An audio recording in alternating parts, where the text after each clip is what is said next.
Christopher O'Neill, the man who married Princess Madeleine of Sweden, forever changed the way we think about what it means to be part of a royal family. His story is so remarkable that, even today, more than 10 years after the wedding, it continues to surprise people all over the world. Back in 2010, when it was revealed that Princess Madeleine had found new love in New York, no one could have imagined that this mysterious American would turn the Swedish royal court's traditions completely upside down. Chris O'Neill was totally unknown to the Swedish public. When the time came for him to officially join the royal family and receive all the privileges of a prince, Chris did something that almost no one had dared to do in the history of European monarchies.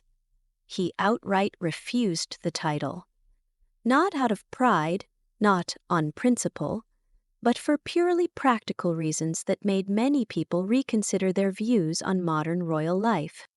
Madeleine's husband was very clear from the beginning that he wasn't interested in becoming a prince or serving the Swedish royal house, explains veteran royal news reporter Ellen Mergard-Linden, who has followed this story from the very start. This decision allowed Chris to maintain his financial independence and continue working in business, but it also meant that he would forever remain in the background of official royal life. Still, behind the palace doors, Chris O'Neill became an integral part of the Swedish royal family, especially growing close to Prince Carl Philip, Madeleine's younger brother. If you look closely at photos from royal events in recent years, you'll often spot the two men chatting, laughing, and raising toasts together, not just as relatives by marriage, but like longtime friends. This family bond really comes to life during the royal family's summer stays at Solliden Palace on the island of Öland.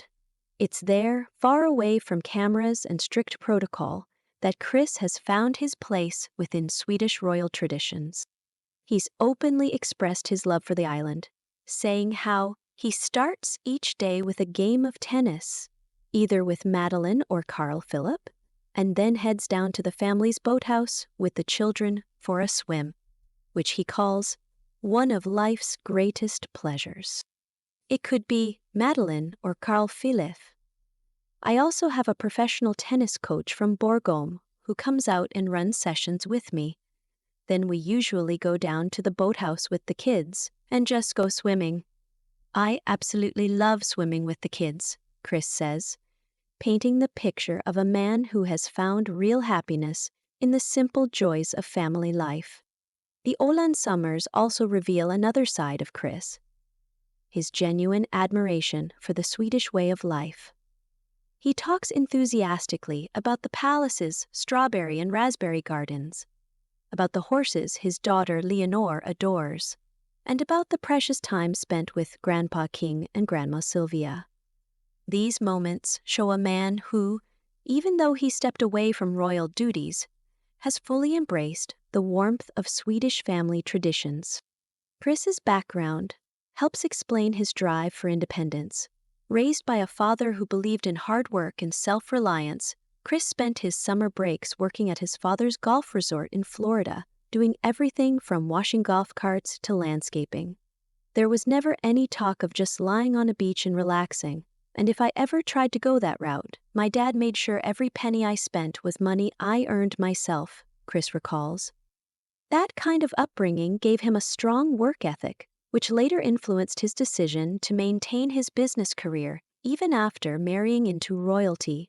But this practical approach to life caused quite a stir when Chris made comments about being the family's main breadwinner. "I'm the one putting food on the table. I have to think about our little family first," he said in an interview, without realizing how the public would react.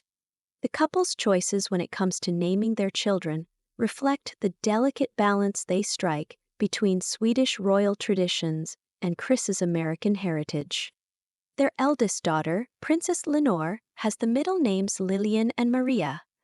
Lilian in honor of Princess Lilian, who passed away a year before Leonore's birth, and Maria representing Chris's side of the family. Princess Adrian's middle names, Alice and Josephine, connect her to Queen Sylvia's mother and to Chris's grandmother, keeping the royal naming tradition alive.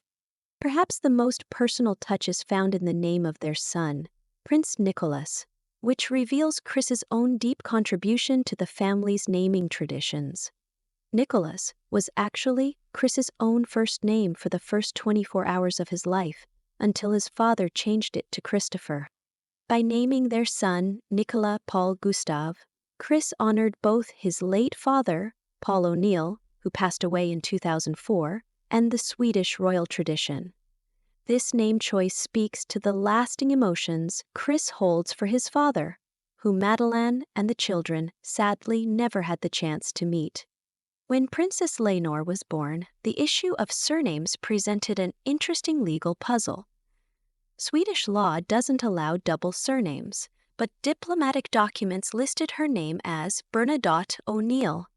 The royal court eventually clarified that all royal family members in Sweden are officially registered without last names, but for practical reasons, especially when traveling, the names Bernadotte and O'Neill appear in Princess Leonor's passport to help avoid complications. In 2024, the family's move back to Sweden from their sunny home in Florida marked yet another big chapter in their journey. After years of balancing life between two worlds, American business life and Swedish royal obligations, they chose to make Sweden their permanent home, bringing their 3 children closer to their royal heritage and extended family. This decision reflects Chris O'Neill's evolution from an unknown American businessman to a man who found his own unique way of being royal without ever technically being royal. He carved out a role that lets him support his wife's royal duties while holding on to his independence and business interests. By doing so, he challenged traditional expectations of what it means to marry into royalty in the 21st century.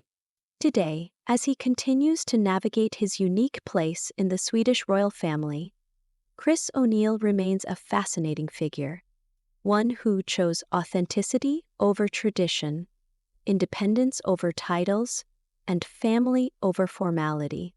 His story is still unfolding, proving that even in the ancient world of monarchies, there's room for a modern take on love, family, and duty.